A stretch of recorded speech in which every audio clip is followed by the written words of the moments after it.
Halo, assalamualaikum warahmatullahi wabarakatuh. Jumpa lagi dengan aku, Kak Ros.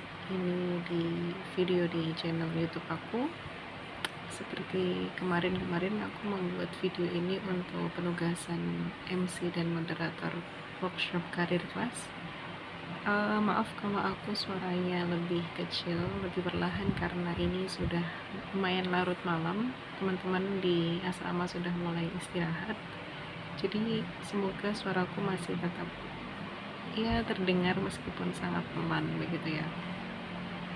Oke, kemarin terakhir aku sedikit membahas dan mengulik terkait manajemen ekspektasi. Aku pengen lanjut bahas ini karena kayaknya menarik dan aku sendiri juga lagi sedang menata hati, menata pikiran biar nggak terlalu overthinking. Aku suka membahasakan hal-hal yang kita pikirkan dalam memori, dalam otak kita itu seperti rak-rak yang berjejeran.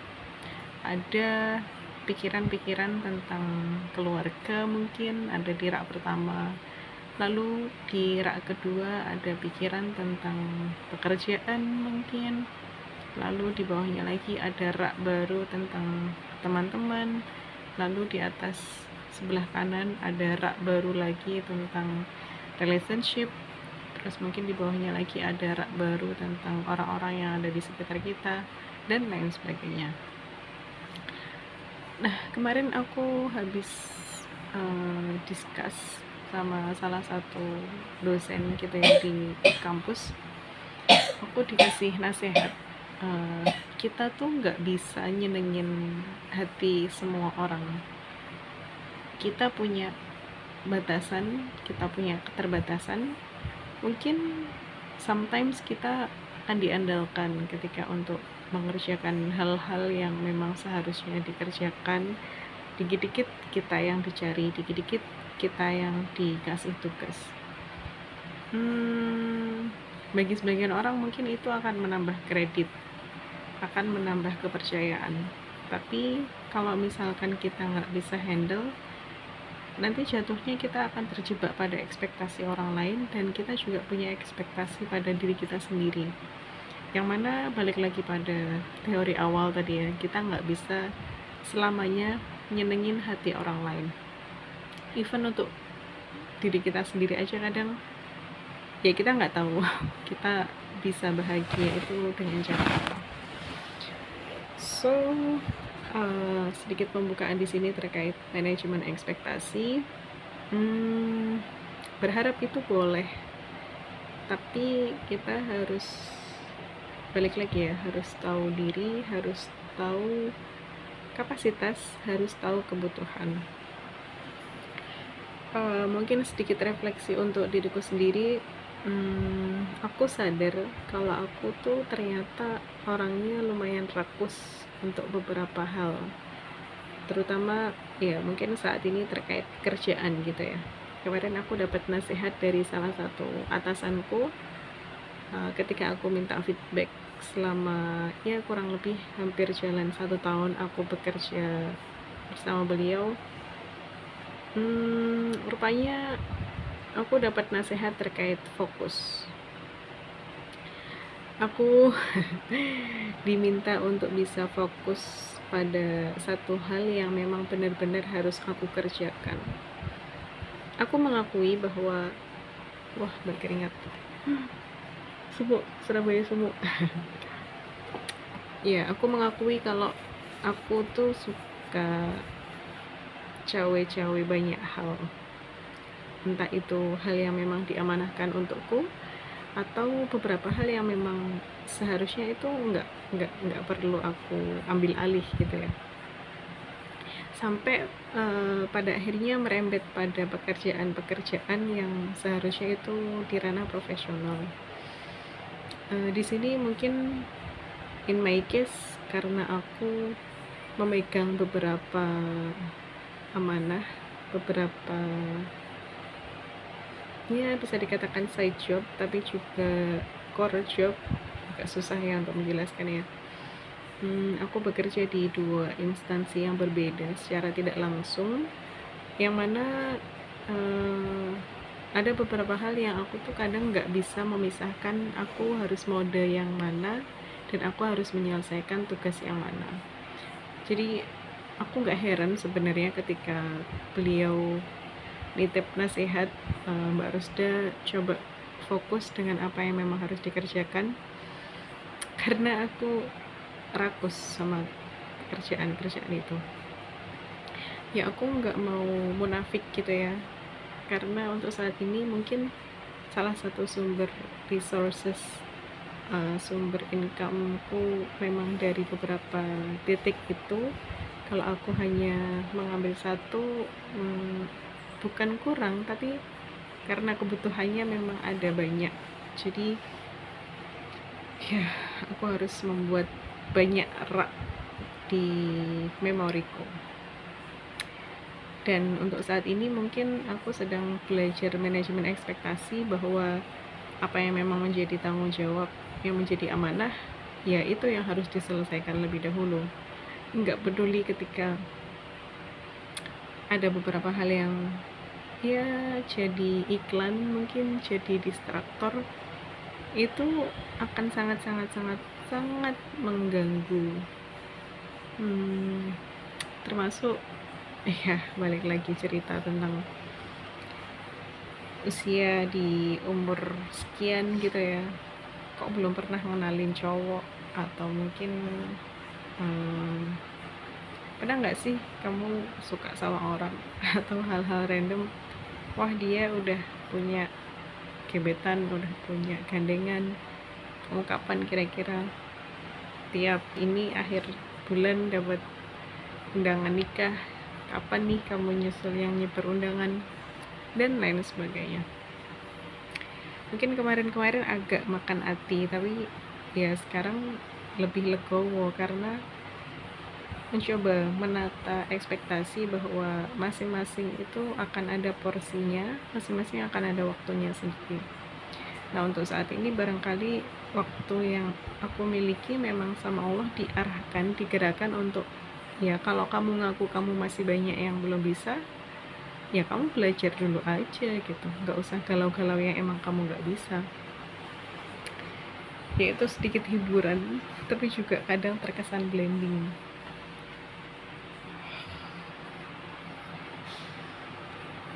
Aku nggak mau nangis, ya bisa dikatakan aku lagi galau, tapi ya aku punya Dora yang aku bisa peluk dia kalau misalkan aku butuh butterfly hug, aku butuh menepuk dahuku sendiri, aku butuh ya menenangkan diriku. Kok jadi melo sih? Sepertinya suara kipas angin jauh lebih keras daripada suaraku di YouTube ini, but it's okay. Nah, kalimat-kalimat it's okay itu aku pernah ikut workshopnya, toxic positivity. Ya, toxic positivity is the middle of my name. Selain rebahan ya, aku suka sekali rebahan.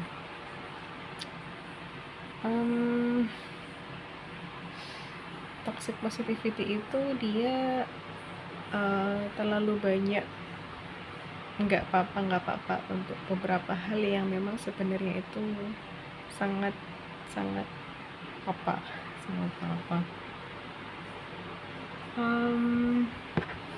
Misal contohnya aku lagi capek banget, sampai aku kurang enak badan, sakit gitu ya.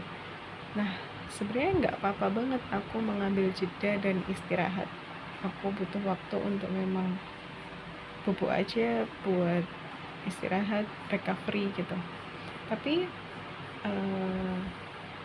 ada satu sisi dalam diriku yang bilang, kok kamu tidur aja sih, kok kamu istirahat mulu, itu loh kerjaan masih banyak, itu ada beberapa hal yang harus kamu kerjakan dan lain sebagainya. Self love ku masih sangat minim, Mungkin kalau ada level baterai gitu, self love-ku masih sangat-sangat low bat. Ini yang menjadi PR besar. Itulah kenapa akhirnya aku mencoba untuk menikmati rasa-rasa itu. Kayak sekarang nih, misalkan tag video tengah malam gitu ya. Bukan berarti Eman nanti akan di-kick dari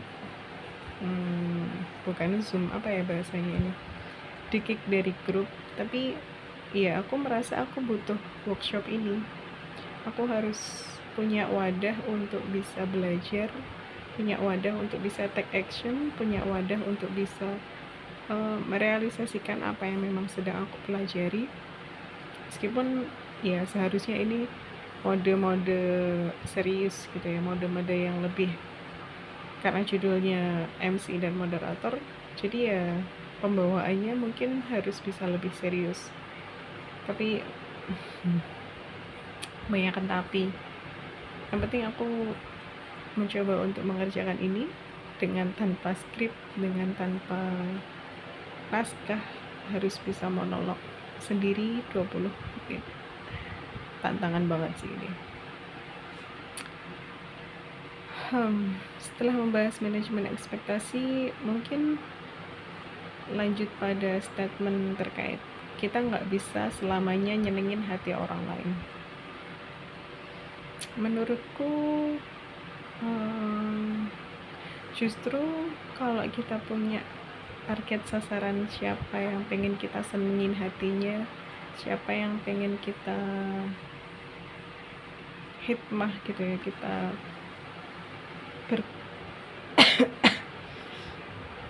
kita berdedikasi atas namanya gitu, itu akan menjadi semangat tersendiri.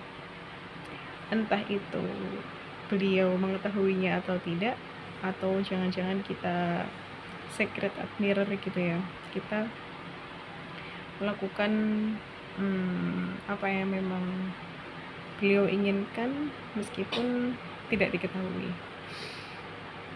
Wah, bahas siapa nih? Enggak, ini bahas aku sendiri. Aku sudah mulai mengantuk, mataku sudah mulai merah, lebih gelap.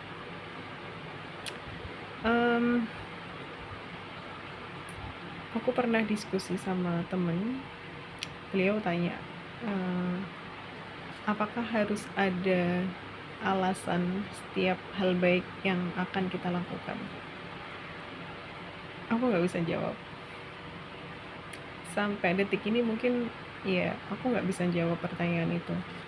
Apakah harus ada alasan, apakah harus ada big reason untuk setiap hal-hal yang kita lakukan, apalagi itu hal yang baik. Kalau iseng aja boleh gak sih?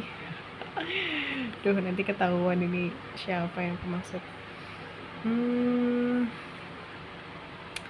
Kalau orang-orang jahat di luar sana aja mereka punya alasan besar untuk melakukan sesuatu, lantas kita yang punya niat baik demi melakukan kebaikan, masa iya kita nggak punya alasan besar itu? Alasan-alasan itu nggak semuanya bisa dituliskan, nggak semuanya bisa disampaikan, tapi at least pasti ada sesuatu yang menjadi reasoning, menjadi landasan kenapa kita melakukan hal tersebut. Ya, termasuk aku malam-malam gini sudah menjelang berganti hari gitu ya, tapi masih agak memaksa diri untuk monolog karena aku merasa butuh. Balik lagi pada alasanku di awal, salah satu benefit yang aku inginkan aku bisa dapatkan sebaik mungkin, sebanyak mungkin dari karir kelas adalah materi komunikasi. Ketika ada info workshop MC dan moderator, iya aku memang awalnya sempat ragu, kira-kira bisa nggak sih aku dikatakan MC yang baik gitu ya. Qadarullah karena diajakin sama beberapa mbak-mbak dan mas-mas, dan mereka yakin kalau aku bisa dan mampu, masa iya aku nggak yakin sama diriku sendiri. Jadi malam ini mengupayakan sedikit memaksa untuk bisa tetap take video pun ya sebagai ikhtiar bahwa aku punya alasan untuk melakukan hal ini. Semoga alasanku ini menjadi akar yang kokoh terus menembus batas bahwa ini memang worth it untuk dilakukan. Hal itu berlaku untuk apapun, karena saat ini yang kita bahas konteksnya adalah untuk penugasan MC dan moderator workshop Career Class. Ya, aku cukup meletakkan satu alasan tersebut. Misalkan aku punya ekspektasi, aku bisa istiqomah mengikuti kelas ini, aku bisa istiqomah untuk bisa ya mendapatkan hal-hal baru dari kelas ini. Mungkin aku ngantuk. Ya, mungkin aku juga akan mendapatkan apa-apa yang sudah aku niatkan di awal. At least aku punya pemikiran bahwa manajemen ekspektasi yang sedang aku bangun untuk mengikuti kelas ini adalah aku bisa lebih percaya diri dan aku bisa belajar untuk berkomunikasi lebih baik lagi. Dari sekian banyak skill, mungkin gak semua orang bisa ngomong di depan banyak orang, karena aku menyadari bahwa aku seorang yang ekstrovert dan aku butuh skill komunikasi untuk bisa ngobrol dengan orang lain, meskipun itu orang baru, meskipun itu orang lama temanku sendiri. Ya, aku butuh kemampuan ini sebagai salah satu bekal yang nantinya bisa membuatku untuk survive dan bertahan.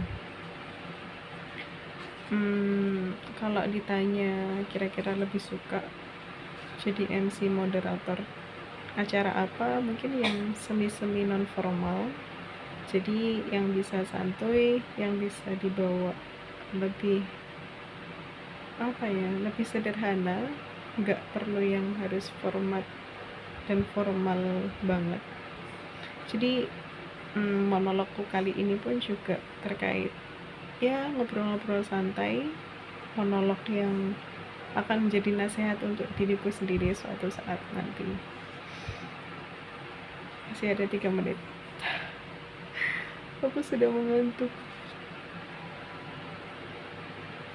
Astagfirullahaladzim, seharusnya aku tidak mengulangi hal ini, ya Allah. Kenapa aku baru tag video di akhir-akhir? Aku menangis. Nangis beneran. Kayaknya nggak apa-apa deh kalau nanti atau besok-besok ada penugasan seperti ini lagi dan lebih menantang. Mungkin aku akan mengerjakannya sambil berdarah-darah, sambil menangis-nangis. Ini akan menjadi ini akan menjadi arsip untuk diriku sendiri juga. Kalau aku masih ngeyel, masih suka memaksa diri untuk melakukan hal-hal yang memang menurutku itu worth it untuk dilakukan. Kalian apakah juga keras kepala? Kalau iya, mungkin kita bisa ngobrol bareng. Kenapa sih kita harus sekeras kepala ini gitu ya? Padahal kalau boleh diletakkan, ya udah nggak usah ngerjain. Kenapa gitu? Mungkin emang belum rezekinya, seperti workshop sebelumnya. Tapi karena aku tidak ingin melepaskan ini begitu saja, jadi ya secapek apapun sepertinya aku akan tetap ikhtiar mencoba dan melakukan, sekalipun apa yang aku kerjakan hari ini sangat-sangat jauh dari kata sempurna. Bahkan ya fun fact, video